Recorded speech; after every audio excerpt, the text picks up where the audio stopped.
নমস্কার দর্শক।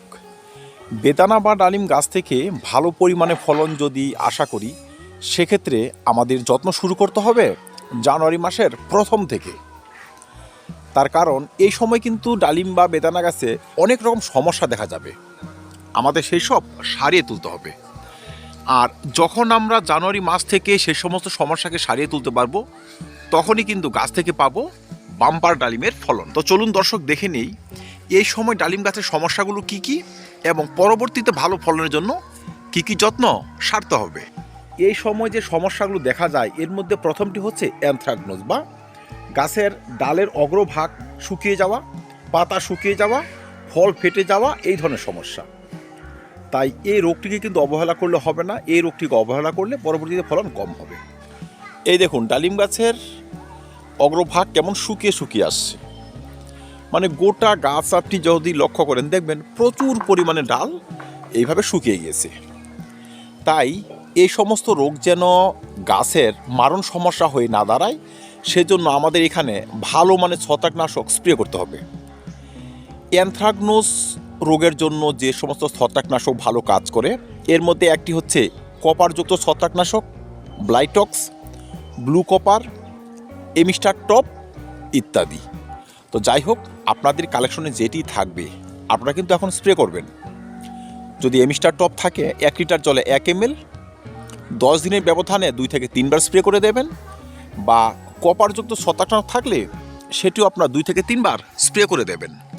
যেহেতু সমস্যাটি ছত্রাক গঠিত, আমরা এমনভাবে স্প্রে করব যেন গোটা গাছ ভিজে যায়, কিছুটা ছত্রাকনাশক গাছ বেয়ে একদম মাটিতে এসে পড়ে।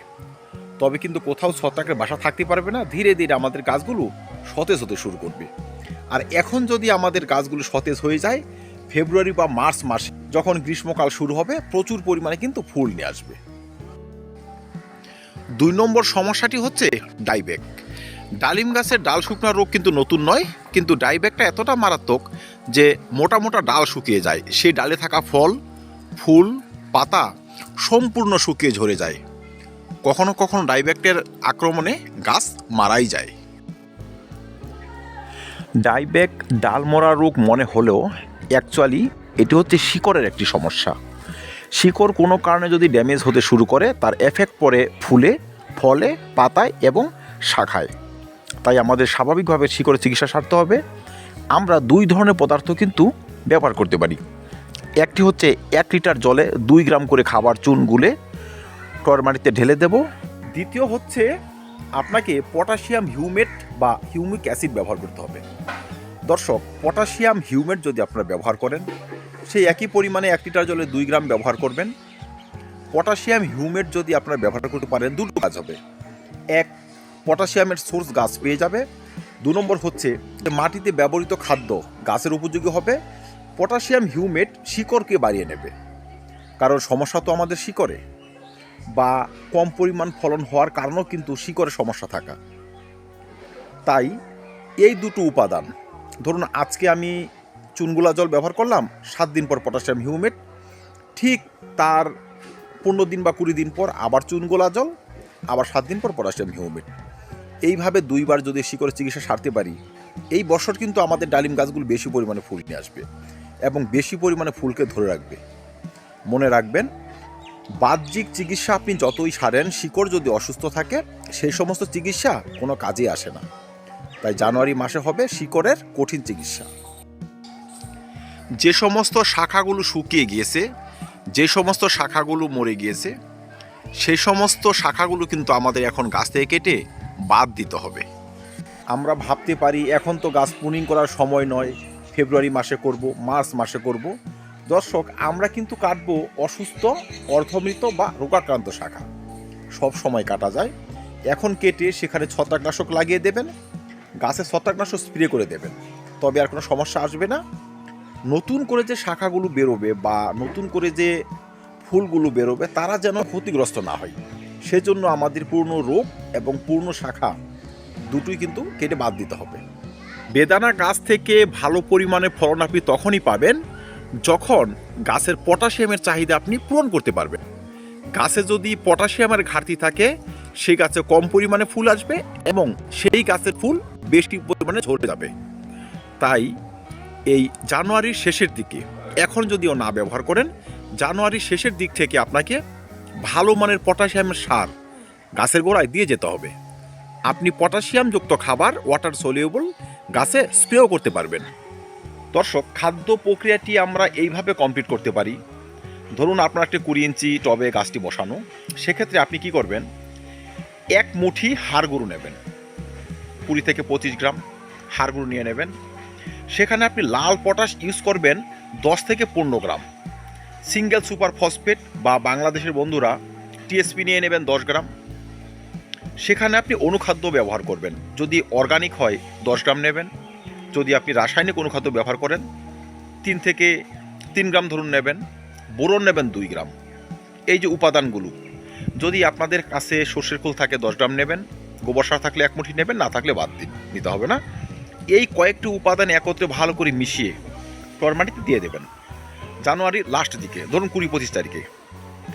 ঠিক তার 20 থেকে 25 দিন পর, মানে ফেব্রুয়ারির মাঝামাঝি বা ফেব্রুয়ারির লাস্ট দিকে সেম খাবার আপনাকে আবার রিপিট করতে হবে। আর এর মধ্যেখানে যদি আপনার কাছে থাকে 05234 গুলে গাছে স্প্রে করে দিন এবং টরমাটিতে অল্প একটু দিয়ে দিন। এই খাবার ব্যবহার করার ফলে আমাদের গাছ কিন্তু পটাশিয়ামের সঙ্গে বিভিন্ন প্রকার নিউট্রিয়েন্টসের সোর্স পেয়ে যাবে। যেমন অধিক পরিমাণে ফুল নিয়ে আসবে, সেই ফুলগুলো সুস্থ এবং সতেজ থাকবে। পটাশিয়াম শুধু ফুল নিয়ে আসে না, ফুল থেকে ফলে পরিণত করতেও কিন্তু সহায়তা করে। পরবর্তীতে যে ফুল ঝরা, পরবর্তীতে ফুল না আসা, বা মার্চ মাসে ফেব্রুয়ারির লাস্ট দিকে ফুল আসার সময় গাছে বিভিন্ন রকমের ডিফিসিয়েন্সি লক্ষ্য করা, সেসব কিন্তু যাবে না। আমাদের গাছ প্রথম থেকেই ফুলের জন্য, ফলের জন্য তৈরি হতে শুরু করবে। কিছু কিছু গাছে কিন্তু লেদা পোকার সমস্যা দেখা যায়। এই দেখুন, 4-5টি পাতা এক জায়গায় জড়ো হয়ে আছে। এটি ভালো করে খুললে ভিতরে দেখবেন লেদা পোকার বাসা বা লেদা পোকা রয়েছে। তো দর্শক, এই সমস্ত সমস্যা থেকে ডালিম গাছকে সুস্থ সতেজ করার জন্য আপনাদের কিন্তু কীটনাশক এখানে স্প্রে করতে হবে। সে জানুয়ারি হোক, ফেব্রুয়ারি হোক, মার্চ মাস হোক, যে কোনো সময় আপনারা কীটনাশক স্প্রে করতে পারেন। এই সময় যদি আপনারা কীটনাশক স্প্রে করেন, সেক্ষেত্রে 1 লিটার জলে 1.5 থেকে 2 ml প্রফিনাফস সাইপারমেট্রিন গ্রুপের কীটনাশক স্প্রে করতে পারেন। 2-3 বার স্প্রে করে দিন। লেদা পোকা, চোষক পোকা, মাকড়সা এবং নানাবিধ মাইটস গাছ থেকে বিদায় নেবে। আমাদের ডালিম গাছগুলো সুস্থ এবং সতেজ থাকবে। তো দর্শক, আমরা ছাদ বাগানে ডালিম গাছ বসিয়েছি, আমরা চাই বাম্পার ফলন। ভিডিওটি শেষ করার আগে বলবো, বিভিন্ন কারণে যদি আমাদের ডালিমের গাছের শিকড় নষ্ট হয়ে যায়, পচে যায়, ড্যামেজ হয়ে আসে, সেজন্য কিন্তু আমাদের গাছ রিপোর্ট করতে হবে। যারা বিগত দিনে গাছ রিপোর্ট করেননি, তারা ফেব্রুয়ারির মাঝামাঝি বা ফেব্রুয়ারির লাস্টের দিকে গাছ রিপোর্ট করে দেবেন। রিপোর্ট করার সময় আপনারা জৈব এবং পটাশিয়ামযুক্ত খাদ্য অবশ্যই ব্যবহার করবেন। তো দর্শক, এই ছিল আজকের ভিডিওটি ভালো লাগে লাইক এবং শেয়ার করে দেবেন। চ্যানেলটি সাবস্ক্রাইব করে পাশে থাকবেন। ভিডিওটি দেখার জন্য অসংখ্য ধন্যবাদ।